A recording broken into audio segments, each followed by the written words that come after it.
Hello hi dear friends, നമ്മുടെ Monday മോട്ടിവേഷൻ്റെ സെഗ്മെൻറ്റാണ്. അപ്പോൾ സന്തോഷമുള്ള ദിവസം തന്നെയാണ്. ഇതുവരെയുള്ള ടോപ്പിക്സ് എല്ലാം തന്നെ നിങ്ങൾ എൻജോയ് ചെയ്തു എന്നുള്ളതും നിങ്ങൾക്ക് ഉപകാരപ്പെട്ടു എന്നുള്ളതും എനിക്ക് കമൻറ്റ് ബോക്സിലൂടെ അറിയാൻ സാധിക്കുന്നുണ്ട്. വളരെ വളരെ സന്തോഷം. അപ്പോൾ ഇന്നത്തെ ടോപ്പിക്കും ഞാനൊരു യൂസ്ഫുൾ ടോപ്പിക്കാണ് സെലക്ട് ചെയ്തിരിക്കുന്നത്. ഇപ്പോൾ സമൂഹത്തിൽ കാണുന്നൊരു പ്രധാനപ്പെട്ട പ്രശ്നം, ഇപ്പോൾ മാത്രമല്ല കാലാകാലങ്ങളായി കേട്ടുവരുന്നൊരു പ്രശ്നമാണ്. എന്താണ്, പല ദാമ്പത്യങ്ങൾക്കും പ്രശ്നമുണ്ടാകുന്ന അതിലൊരു പ്രധാന ഫാക്ടറായിട്ട് പറയുന്നൊരു കാര്യമാണ് അമ്മായിയമ്മ മരുമകൾ ഇഷ്യൂസ്. അവർ തമ്മിലുള്ള പോര് കാര്യങ്ങളെല്ലാം. അപ്പോൾ ഒന്നിച്ച് താമസിക്കുന്നവരുണ്ടാകാം, ഇൻഡിപെൻഡൻ്റ് ആയിട്ട് ന്യൂക്ലിയർ ഫാമിലി പോലെ ജീവിക്കുന്നവരുണ്ടാകാം. എങ്ങനെ ജീവിച്ചാലും മദർ ലോയായിട്ട് ഡോട്ടർ ലോയ്ക്ക് ചേർന്ന് പോകാൻ പറ്റാത്തൊരു സാഹചര്യമാണ് കൂടുതലും കേട്ട് വരുന്നത്. പക്ഷേ ഇതിലെല്ലാം എക്സെപ്ഷൻസ് ഉണ്ട് കേട്ടോ.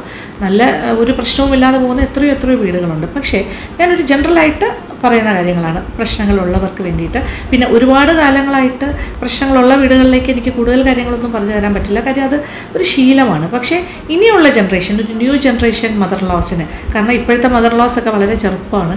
പിന്നെന്താ പറയുക, അവർ മരുമക്കളുമായിട്ട് നല്ലൊരു റാപ്പോ അല്ലെങ്കിൽ ഒരു ഫ്രണ്ട്ഷിപ്പുണ്ട്. എങ്കിലും ചില ഭാഗങ്ങളിലൊക്കെ തെറ്റുകൾ രണ്ടു കൂട്ടർക്കും പറ്റാം. അപ്പോൾ കൂടുതലായിട്ട് പറയാനാണെങ്കിൽ ഇനി വരാൻ പോകുന്ന future mother laws, new generation mother laws, ഇങ്ങനെ ഈ അടുത്ത കാലത്ത് മദർ ലോസ് ആയ ആൾക്കാർ, ഇത്തരം അമ്മായിയമ്മമാരോടാണ് എനിക്ക് സംസാരിക്കാറ്. ഇതിൽ പ്രധാനമായിട്ട് പറയാനുള്ള ആദ്യത്തെ പോയിൻ്റ് എന്ന് പറയുന്നത്, ഒരു വിവാഹത്തിന് മകനെ സജ്ജനാക്കുന്നതിന് മുന്നേ തന്നെ, അതായത് മകന് വേണ്ടി വിവാഹാലോചനകൾക്ക് ഇറങ്ങുന്നതിന് മുന്നേ അമ്മയും അച്ഛനും, അതായത് അമ്മായിയമ്മയും അമ്മായിയപ്പനൊക്കെ മാനസികമായിട്ട് തയ്യാറാവുക. കാരണം ഇത്രയും കാലം അമ്മ അല്ലെങ്കിൽ വീട്ടുകാർ അച്ഛ അമ്മ എന്നൊക്കെ പറഞ്ഞ് നടന്നൊരു മകൻ വിവാഹം കഴിക്കുമ്പോൾ സ്വാഭാവികമായിട്ടും അവൻ്റെ ജീവിതത്തിലേക്ക് ഒരു പുതിയ ആൾ വരികയാണ്. അപ്പോൾ സ്നേഹം അവിടെ പങ്കിടും, ഉറപ്പാണ്. കാരണം അകലെന്ന് പറയുന്നത് അവൻ കല്യാണം കഴിച്ച് വരുന്ന ഒരു പെൺകുട്ടിയെ സ്നേഹിച്ച് ജീവിക്കുന്ന ഒരു രീതിയാണല്ലോ. അപ്പോൾ അതിനെക്കുറിച്ച് നമ്മളൊരു ധാരണ ഉണ്ടാവണം തുടക്കത്തിലെ തന്നെ. എപ്പോഴും പ്രിഫറൻസിൻ്റെ കാര്യത്തിൽ ഒരു പക്ഷേ അത്രയും കാലം വീട്ടുകാര്യങ്ങളോ അമ്മയുടെ കാര്യങ്ങളോ അച്ഛൻ്റെ കാര്യമൊക്കെ മാത്രം നടന്ന ഒരു മകൻ ഇനി അങ്ങോട്ടുള്ള കാര്യത്തിൽ കൂടുതൽ താല്പര്യമൊക്കെ ഭാര്യയുടെ കാര്യത്തിൽ വന്നാലും അമ്മയ്ക്കും അച്ഛനും ഒന്നും തോന്നേണ്ട കാര്യമില്ല. അപ്പോൾ അങ്ങനെയുള്ള തയ്യാറെടുപ്പുകൾ മനസ്സിനുണ്ടാവണം. കാരണം എന്ന് വെച്ചാൽ ഇത് ജീവിതം എന്ന് പറയുന്നത് അങ്ങനെയാണ്. അപ്പോൾ ഇവിടെ സ്നേഹം എന്ന് പറയുമ്പോൾ രണ്ട് തരം സ്നേഹമാണ്. അത് ഒരിക്കലും കമ്പയർ ചെയ്യരുത്. അമ്മയോടും അച്ഛനോടുള്ള സ്നേഹമല്ല ഭാര്യയോടുള്ള സ്നേഹം.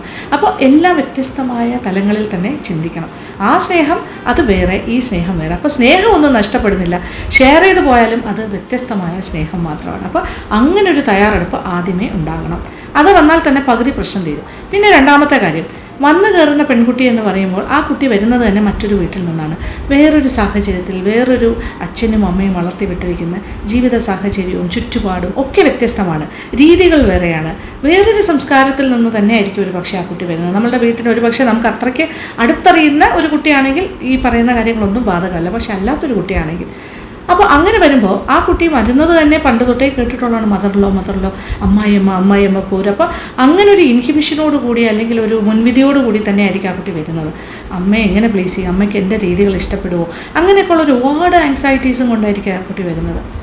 അപ്പോൾ വരുമ്പോൾ എന്താ ചെയ്യേണ്ടതെന്ന് വെച്ചാൽ ആ കുട്ടിക്ക് അങ്ങനെ ഒരു സാഹചര്യങ്ങളുമായി പൊരുത്തപ്പെടാനുള്ള ഒരു സമയം കൊടുക്കുക. കാരണം വന്നു കയറിയ വീട്ടിലെ രീതികൾ, സാഹചര്യം, ഓരോരുത്തരുടെയും സ്വഭാവം, രീതികളൊക്കെ പഠിക്കാനൊരു സമയം വേണ്ടേ.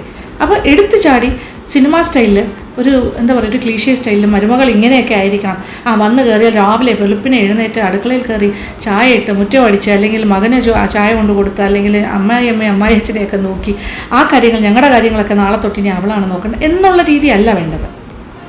അതിന് പകരം എന്താ ചെയ്യേണ്ടത്, ആ കുട്ടിയെ സമയം കൊടുക്കുക. ഈ രീതികളുമായി ചേർന്ന് വരാൻ, എല്ലാവരുടെ രീതികളും ഒന്ന് പഠിച്ച് വരാനായിട്ട് ഹസ്ബൻഡുമായിട്ട് ചേർന്ന് വരാൻ തന്നെ ഇച്ചിരി സമയം എടുക്കുക. ആ രീതികൾ മനസ്സിലാക്കാൻ തന്നെ എത്രയോ സമയം എടുക്കുക. അപ്പോൾ ആ ആങ്സൈറ്റികളുടെ ഇടയിൽ അമ്മയുടെയും അച്ഛൻ്റെയും കൂടെ പ്രഷർ കൊണ്ട് കൊടുക്കേണ്ട കാര്യമുണ്ട്. അപ്പോൾ അതിന് ഇച്ചിരി സമയം വേണം. അപ്പോൾ ആ സമയം കൊടുക്കാനായിട്ട് അമ്മായിയമ്മമാർ തയ്യാറാകണം.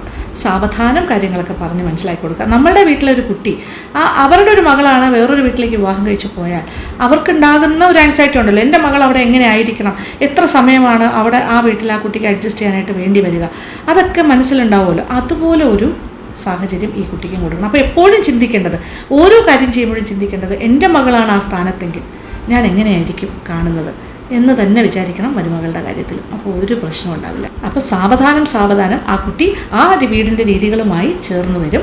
മാത്രമല്ല അതിൻ്റെ സ്വന്തം വീടാണ് എന്ന് തോന്നുന്ന രീതിയിലുള്ള ഒരു പെരുമാറ്റമാണ് എല്ലാവർക്കും നല്ലത്. അപ്പോൾ അങ്ങനെ വരുമ്പോൾ അതിന് വേറൊരു വീട്ടിൽ പോയി എന്ന് തോന്നില്ല, അതിൻ്റെ സ്വന്തം വീട് പോലെ തോന്നിക്കഴിഞ്ഞാൽ പിന്നെ എല്ലാ കാര്യങ്ങളും വളരെ വളരെ നോർമലായിട്ട് പോകും. പിന്നെ ഒരു പ്രധാനപ്പെട്ടൊരു പോയിൻ്റ് എന്ന് പറഞ്ഞാൽ മകളെ പോലെ സ്നേഹിക്കുമ്പോഴും പല കാര്യങ്ങളിലും ചില വ്യത്യാസങ്ങൾ വരുത്തണം. അത് സ്നേഹത്തിൻ്റെ കാര്യത്തിലല്ല, പിന്നെന്താ, ദേഷ്യപ്പെടുന്ന കാര്യത്തിൽ. ഒരു പക്ഷേ അമ്മയ്ക്ക് നല്ല ദേഷ്യക്കാരിയായിരിക്കാം, മുൻകോപമുള്ള ഒരാളായിരിക്കാം. സ്വന്തം മകളോടും മകനോടും ഒക്കെ ദേഷ്യത്തിൽ സംസാരിക്കുന്ന ആളായിരിക്കും. ജനറലി പെട്ടെന്ന് ദേഷ്യം വരുന്ന ആളായിരിക്കും. പക്ഷേ മരുമകളുടെ കാര്യം വരുമ്പോൾ തീർച്ചയായിട്ടും ആ ദേഷ്യമൊന്നും ഒരിക്കലും കാണിക്കരുത്. സ്നേഹത്തിൻ്റെ കാര്യത്തിൽ ഒരു വേർതിരിവും പാടില്ല, പക്ഷേ ദേഷ്യത്തിൻ്റെ കാര്യത്തിൽ ആ വേർതിരിവ് ഉണ്ടാകണം. കാരണം മകൾക്കും മകനും ഒക്കെ അമ്മയുടെ രീതികൾ അറിയായിരിക്കും. അമ്മ ഇങ്ങനെയാണ് സംസാരിക്കുന്നത്, ദേഷ്യപ്പെടുന്ന ആളാണ്, പക്ഷേ അത് കഴിയുമ്പോൾ ശരിയാകും, അല്ലെങ്കിൽ അങ്ങനെയാണ് ഒരു അണ്ടർസ്റ്റാൻഡിങ് ഉണ്ടാകും. പക്ഷേ മരുമകൾക്കത് അറിയില്ലല്ലോ, ആ കുട്ടി അത് കണ്ടു വളർന്ന ആളല്ല. അതുകൊണ്ട് ആ കുട്ടിയോട് സംസാരിക്കുമ്പോൾ എന്താണെങ്കിലും കുറ്റവും കുറവും ഒക്കെ ഉണ്ടെങ്കിലും കാര്യങ്ങൾ പറഞ്ഞ് മനസ്സിലാക്കുകയും ചെയ്യാവുള്ളൂ. ഒരിക്കലും ദേഷ്യപ്പെടരുത്, ഷൗട്ട് ചെയ്യരുത്. അങ്ങനെയൊക്കെ ചെയ്തു കഴിഞ്ഞാൽ ഭയങ്കരമായിട്ട് ആ കുട്ടിയുടെ മനസ്സ് വേദനിക്കും. അത് മനസ്സിലാക്കാൻ കുറച്ച് സമയമെടുക്കും. അതാണ് എനിക്ക് മറ്റൊരു കാര്യം പറയാനുള്ളത്. പിന്നെ ഒരു പ്രധാന പോയിന്റ് എന്ന് പറഞ്ഞാൽ, നിങ്ങളുടെ മനസ്സിൽ ചില സങ്കല്പങ്ങളൊക്കെ ഉണ്ടാകാം. അമ്മായിയമ്മമാർക്ക് എൻ്റെ മരുമകൾ ഇങ്ങനെ ആയിരിക്കണം, കാണാൻ ഇങ്ങനെ ആയിരിക്കണം, സ്വഭാവം ഇങ്ങനെ ആയിരിക്കണം, ഒരുപാട് രീതികളുണ്ടാകാം. പക്ഷേ ആ സ്റ്റീരിയോ ടൈപ്പായിട്ട് മനസ്സിലൊരു മരുമകൾ സങ്കല്പം ഒരിക്കലും സൂക്ഷിക്കാതിരിക്കുക. അങ്ങനെയൊക്കെ സൂക്ഷിക്കുമ്പോഴാണ് നിരാശ വരുന്നത്, അതിലേക്ക് മരുമകൾ ഉയർന്നു വന്നില്ലെങ്കിൽ. അതിന് പകരം മരുമകൾ എങ്ങനെയാണോ അത് അതുപോലെ അഡ്ജസ്റ്റ് ചെയ്യാനായിട്ട് നോക്കണം. അതിനെ അങ്ങ് അക്സെപ്റ്റ് ചെയ്യുക. നമ്മളുടെ രീതിക്ക് അനുസരിച്ചിട്ടില്ലാണെങ്കിൽ ഓക്കെ, അല്ല എന്നുണ്ടെങ്കിൽ ആ മരുമകളുടെ രീതി എന്താണോ അതനുസരിച്ച് അമ്മായിയമ്മയാണ് കുറേയെല്ലാം അഡ്ജസ്റ്റ് ചെയ്യേണ്ടത്. നമ്മളുടെ വീട്ടിലേക്കാണ് ആ കുട്ടി കയറി വന്നിരിക്കുന്നത്. അപ്പോൾ അഡ്ജസ്റ്റ്മെൻറ്റ് എവിടെയാണ് വേണ്ടത്? മരുമകൾ കുറേയൊക്കെ അഡ്ജസ്റ്റ് ചെയ്യും, പക്ഷേ അമ്മായിയമ്മയുടെ ഭാഗത്തുനിന്നും നല്ല ഒരുപാട് വിട്ടുവീഴ്ചകൾ വേണം. അവിടെ വേണ്ടത് എന്താണ്? കമ്പാഷൻ വേണം, പിന്നെന്താ, സ്നേഹം വേണം, വിട്ടുവീഴ്ചകൾ വേണം. അപ്പോൾ ഒരുപാട് കാര്യങ്ങൾ, ഒരു റെസ്പെക്റ്റ് കൊടുക്കണം. കൊച്ചുകുട്ടിയല്ലേ, ചെറിയ കുട്ടിയല്ലേ, അതിനെന്തിനാ റെസ്പെക്റ്റ് ചെയ്യുന്നതെന്നൊക്കെ തോന്നുന്നു. അങ്ങനെയല്ല, റെസ്പെക്റ്റ് കൊടുക്കണം. ഗീവ് റെസ്പെക്റ്റ്, ടേക്ക് റെസ്പെക്റ്റ്, അങ്ങനെയാണ്. അപ്പോൾ ഞാൻ വലിയ പ്രായമുള്ള ആളാണ്, എൻ്റെ മരുമകൾ ചെറിയ കുട്ടിയാണ്, മകളെ റെസ്പെക്റ്റ് ചെയ്യും, മക്കളെ പോലും റെസ്പെക്റ്റ് ചെയ്യേണ്ട കാലത്തിലൂടെയാണ് നമ്മൾ കടന്നു പോകുന്നത്. ഒരു പ്രായം എത്തിക്കഴിഞ്ഞാൽ മക്കൾക്കും റെസ്പെക്റ്റ് കൊടുക്കണം. അതുകൊണ്ട് തന്നെ മരുമകളെയും റെസ്പെക്റ്റ് ചെയ്യണം. പിന്നെ മറ്റൊരു പോയിൻ്റാണ്, ഒരു പ്രധാന പോയിൻ്റ് തന്നെയാണ്, അതായത് മകനോട് ഒരിക്കലും മരുമകളുടെ കുറ്റങ്ങൾ പറഞ്ഞ് കേൾപ്പിക്കാതിരിക്കുക. ഒരിക്കലും മകൻ അത് ഇഷ്ടപ്പെടണം എന്നില്ല. അമ്മ പറഞ്ഞാൽ പോലും മരുമകൾ അത് അയാളുടെ ഭാര്യയും കൂടിയാണ്. അപ്പം ഭാര്യയെക്കുറിച്ച് അമ്മ ഇങ്ങനെ 24/7 ഇങ്ങനെ കുറ്റം പറഞ്ഞുകൊണ്ടിരുന്നാൽ ഒരിക്കലും മകനത് ആസ്വദിക്കണം എന്നില്ല. അപ്പോൾ ഭാര്യ അമ്മയെക്കുറിച്ച് ഇങ്ങനെ പറഞ്ഞാലും മകൻ ആസ്വദിക്കണം എന്നില്ല ആദ്യ കാലഘട്ടങ്ങളിലൊക്കെ. അപ്പോൾ അതും ഒരു ബുദ്ധിമുട്ടുള്ള കാര്യമില്ല. അപ്പോൾ അതുകൊണ്ട് അമ്മ ഇങ്ങനെ കുറ്റം പറഞ്ഞുകൊണ്ടിരുന്നാൽ സംഭവിക്കാൻ പോകുന്ന കാര്യം, കാലക്രമേണ അമ്മ എന്ത് പറഞ്ഞാലും അത് മകൻ ഒബ്ജക്റ്റീവായിട്ട് അതിനെക്കുറിച്ച് ആലോചിക്കില്ല. വളരെ സബ്ജക്റ്റീവായിട്ടായിരിക്കും അത് അനലൈസ് ചെയ്യുന്നത്. കാരണം പിൽക്കാലത്ത് മരുമകൾ ചിലപ്പോൾ അമ്മയുടെ ഒരു കുറ്റം പറഞ്ഞിട്ട് ഭർത്താവിനോട് പറയും, അമ്മ ഇങ്ങനെ ചെയ്തു, അമ്മ അങ്ങനെ ചെയ്തു എന്ന് പറയുമ്പോൾ ആ മകന് അത് വളരെ ഒബ്ജക്റ്റീവായിട്ട് തന്നെ നോക്കി കാണണം എന്നുണ്ടെങ്കിൽ അമ്മ ഇങ്ങനെ കുറ്റം പറയുന്ന ഒരാളായിരിക്കരുത്.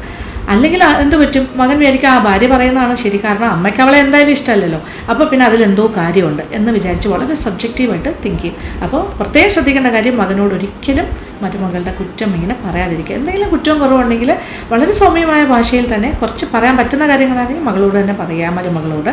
ഇല്ലെങ്കിൽ മനസ്സിൽ വെച്ച് വയ്ക്കുക, എന്നിട്ടത് സാവധാനം ക്ഷമിക്കുക.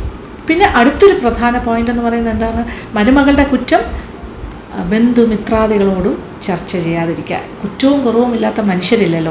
ഒരുപാട് കുറ്റവും കുറവും എല്ലാവർക്കും ഉണ്ടാകും, അമ്മായിയമ്മയ്ക്കും ഉണ്ടാകും, മരുമകൾക്കും ഉണ്ടാകും. അപ്പോൾ എന്താണ്, കുറ്റങ്ങളൊക്കെ 4 ചുവരുകൾക്കുള്ളിൽ തന്നെ ഒതുങ്ങണം. ഒരു പക്ഷേ നിങ്ങൾക്ക് നിങ്ങളുടെ ഭർത്താവിനോട് സംസാരിക്കാം, പക്ഷേ പുറത്തൊരാളോടും മരുമകളുടെ കുറ്റങ്ങൾ ഡിസ്കസ് ചെയ്യരുത്. കാരണം അത് ഏറ്റവും അടുത്ത ബന്ധുവാകാം, സുഹൃത്താകാം. എപ്പോഴാണ് ഇത് കറങ്ങിത്തിരിഞ്ഞ് മകൻ്റെയോ മരുമകളുടെയോ ചെവിയിലെത്തുന്നതെന്ന് പറയാൻ പറ്റില്ല. അപ്പോൾ അത് തീർച്ചയായിട്ടും അത് അവർക്ക് വളരെയധികം വിഷമം ഉണ്ടാക്കുന്ന കാര്യമായിരിക്കും. അവർ വളരെയധികം ഹേർട്ടാകും. അപ്പോൾ അമ്മ ഞങ്ങളെക്കുറിച്ച് ഇങ്ങനെയൊക്കെയാണല്ലേ ധരിച്ചിരിക്കുന്നത്, ഞങ്ങളോടൊപ്പം യഥാർത്ഥ സ്നേഹമല്ല, നാട്ടുകാരോടൊക്കെ നമ്മളെ കുറ്റം പറയല്ലേ എന്നൊക്കെ അവർക്ക് ഭയങ്കരമായിട്ട് മാനസികമായുള്ള പ്രയാസം ഉണ്ടാകും. അപ്പോൾ അത് ഒഴിവാക്കുക. ഇനി പറയാൻ പോകുന്നതും പ്രധാനപ്പെട്ടൊരു കാര്യമാണ്, അതായത് മരുമകളുടെ ഫ്രണ്ടിൽ വെച്ച് മറ്റുള്ള പെൺകുട്ടികളെക്കുറിച്ച് കമ്പയർ ചെയ്ത് സംസാരിക്കാതിരിക്കുക, ഒരുപാട് ഓവറായിട്ട് പുകഴ്ത്താതിരിക്കുക. അത് എടുത്തു പറയേണ്ട കാര്യങ്ങളെന്ന് വെച്ചാൽ, ഇപ്പോൾ സ്വന്തം മകളെക്കുറിച്ചാകാം, അതല്ലെങ്കിൽ സഹോദരങ്ങളുടെ മക്കളെക്കുറിച്ചാകാം, സമപ്രായത്തിലുള്ള പെൺകുട്ടികളാകാം, അല്ലെങ്കിൽ ചെറിയ പ്രായ വ്യത്യാസത്തിലാകാം. പിന്നെ ഒരു പക്ഷേ മകൻ കല്യാണം കഴിക്കാൻ ആഗ്രഹിച്ച വേറെയും ബന്ധുക്കളുടെ കൂട്ടത്തിലുള്ള പെൺകുട്ടികളുണ്ടാകാം, അല്ലെങ്കിൽ സുഹൃത്തുക്കളുടെ മക്കളുണ്ടാകാം. ഒരു പക്ഷേ വിവാഹം കഴിക്കാൻ ജാതക പ്രശ്നം കൊണ്ടോ എന്തെങ്കിലും കാരണം കൊണ്ടോ നടക്കാതെ പോയതായിരിക്കാം. അതായത് ആ കുട്ടിയാണ് മരുമകളായി വരാനായിട്ട് ഈ അമ്മായിയമ്മ ആഗ്രഹിച്ചിരുന്നത്. അങ്ങനെയുള്ള കുട്ടികളെയൊക്കെ തിരഞ്ഞു പിടിച്ച്, അല്ലെങ്കിൽ ആ കുട്ടിയെക്കുറിച്ചോ അല്ലെങ്കിൽ ഈ പറഞ്ഞ ബന്ധുക്കളെക്കുറിച്ചോ മറ്റ് പെൺകുട്ടികളെക്കുറിച്ചോ സ്വന്തം മകളെക്കുറിച്ചോ ഒക്കെ മരുമകളുടെ ഫ്രണ്ടിൽ വെച്ച് ഒരുപാട് അങ്ങോട്ട് പുകഴ്ത്താതിരിക്കുക. രണ്ടാമത്തെ കാര്യം, പുകഴ്ത്തൽ മാത്രമല്ല, കമ്പയർ ചെയ്യാതിരിക്കുക. നിന്നെക്കാട്ടിലും ആ കുട്ടി കൊള്ളാം, അല്ലെങ്കിൽ അവൾ നന്നായിട്ട് പാചകം ചെയ്യും, നിന്നെപ്പോലെ അല്ല എന്ന് പറയാതിരിക്കുക. അവളുടെ വീട്ടിൽ ആ ആസ്തിയുണ്ട്, ഈ ജാസ്തി ഉണ്ടെന്ന് പറയാതിരിക്കുക, അവൾ കാണാൻ ഗംഭീരമാണെന്ന് പറയാതിരിക്കുക. പക്ഷേ കമ്പയർ ചെയ്തായിരിക്കില്ല ചിലപ്പോൾ പറയുന്നത്, അല്ലാതെ തന്നെ ചിലപ്പോൾ പറയും ആ കുട്ടി കാണാൻ എന്ത് ഭംഗിയല്ലേ എന്നൊക്കെ പറഞ്ഞ് ചുമ്മാ എപ്പോഴും പറഞ്ഞുകൊണ്ടിരിക്കുക. പിന്നെ അവർ ഭയങ്കര കുടുംബക്കാരാണെന്ന് പറയുക, ഇങ്ങനെയുള്ള കുറേ കാര്യങ്ങൾ പറയുക. അതൊക്കെ ഒഴിവാക്കുക, അതൊട്ടും തന്നെ നല്ലതല്ല. മരുമകളെ സംബന്ധിച്ചിടത്തോളം അതല്ല ആ കുട്ടിയുടെ മനസ്സിൽ അമ്മായിയമ്മയോടുള്ള ഇഷ്ടം കൂട്ടുകയല്ല, കുറയ്ക്കുകയേ ചെയ്യുള്ളൂ. പിന്നെ ഒരു പ്രധാന കാര്യം എന്ന് പറഞ്ഞാൽ മരുമകളുടെ വീട്ടുകാരെക്കുറിച്ച് മോശമായി സംസാരിക്കാതിരിക്കുക അമ്മായിയമ്മ. ആ മരുമകൾ ഇരിക്കുമ്പോൾ തന്നെ മകനോട് സംസാരിക്കാതിരിക്കുക. അവരുടെ വീട്ടുകാരെക്കുറിച്ച് പറയുമ്പോഴും ഏത് കാര്യത്തിലും റെസ്പെക്റ്റ് കൊടുത്ത് തന്നെ സംസാരിക്കുക. ഇനി ഏത് തരം ആൾക്കാരും ആയിക്കോട്ടെ, ഏത് ശ്രേണിയിലുള്ള ആൾക്കാരും ആയിക്കോട്ടെ, എന്തോ ആയിക്കോട്ടെ, അവിടെ വലിപ്പ ചെറുപ്പവും ഒന്നും നോക്കാൻ പാടില്ല. അത് വളരെ ശ്രദ്ധിക്കേണ്ട ഒരു കാര്യം. എപ്പോഴും അവരെ റെസ്പെക്റ്റ് ചെയ്യുക, മരുമകളുടെ അച്ഛനമ്മ ബന്ധുക്കളെയെല്ലാം.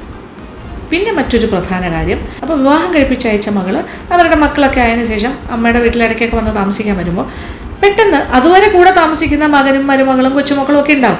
അവരോട് കാണിക്കാത്തൊരു അമിതമായ സ്നേഹപ്രകടനം വന്നു കയറുന്ന മകളോടും മകളുടെ മക്കളോടും ഒക്കെ കാണിച്ചാലും മരുമകൾക്കത് ഭയങ്കരമായിട്ട് ഫീൽ ചെയ്യുന്നൊരു വിഷയമാണ്. അതുകൊണ്ട് അമ്മായിയമ്മ പ്രത്യേകം ശ്രദ്ധിക്കേണ്ട ഒരു കാര്യമാണ്. അങ്ങനെ ഓവറാക്കേണ്ട കാര്യമില്ല. ഒരേ പന്തിയിൽ 2 തരം സദ്യ വിളമ്പേണ്ട കാര്യമില്ല. മകൾ വല്ലപ്പോഴും ആയിരിക്കും വരുന്നത്, എങ്കിലും സ്നേഹിക്കുന്ന കാര്യത്തിൽ, സ്നേഹം പങ്കിടുന്ന കാര്യത്തിൽ മരുമകളോടും, കൂടെ നിൽക്കുന്ന മരുമകളോടും, അല്ലെങ്കിൽ കൂടെ നിൽക്കാത്ത മരുമകളാണെങ്കിലും എപ്പോഴെങ്കിലും വരുന്നവരാണെങ്കിലും ആ ഒരു വേർതിരിവ് കാണിക്കരുത്. മകളോടും മരുമകളോടും കൊച്ചുമക്കളോടും ഒരുപോലെ പെരുമാറാനായിട്ട് പ്രത്യേകം ശ്രദ്ധിക്കണം. ഇനി ഒരു ഫൈനൽ കൺക്ലൂഷൻ പോലെ ഞാൻ പറയട്ടെ, യഥാർത്ഥത്തിൽ മകനെ സ്നേഹിക്കുന്ന ഒരു അമ്മയാണെങ്കിൽ, ആ സ്നേഹം ജെനുവിനാണെങ്കിൽ, നിങ്ങളുടെ മകൻ സന്തോഷത്തോടു കൂടി ജീവിക്കുന്ന കാണാനല്ലേ നിങ്ങൾ ഇഷ്ടപ്പെടേണ്ടത്. അപ്പോൾ ഈ മകൻ്റെ കല്യാണ സമയം ആകുമ്പോഴേക്കും അമ്മയുടെ ജീവിതം ഏകദേശം ഒരു 3/4 ഭാഗം കഴിഞ്ഞിട്ടുണ്ടാകും. പിന്നീട് കൂടിപ്പോയാൽ ഒരു 25-30 വർഷമായിരിക്കും അമ്മ ജീവിച്ചിരിക്കുക. അപ്പോൾ മകൻ്റെ ജീവിതം ഭദ്രമാക്കേണ്ടത് ആ മരുമകളാണ്. അപ്പോൾ മരുമകളെയാണ് ഏൽപ്പിക്കുന്നത് മകനെ. അവൻ ആ ഭാര്യയുമൊത്ത് സന്തതി പരമ്പരകളുമായിട്ട് സന്തോഷത്തോടു കൂടി ജീവിക്കും എന്നുള്ളൊരു ഉറപ്പല്ലേ അമ്മ ഉണ്ടാക്കിയെടുക്കേണ്ടത്.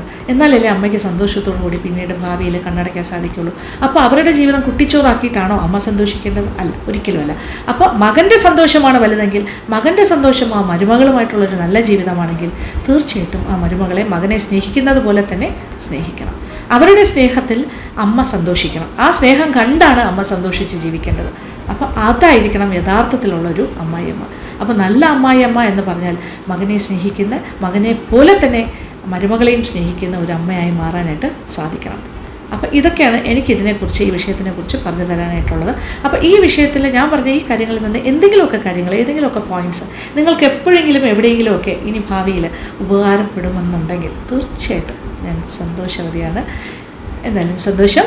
Thank you for watching and keep on watching Lakshmi Nair vlogs.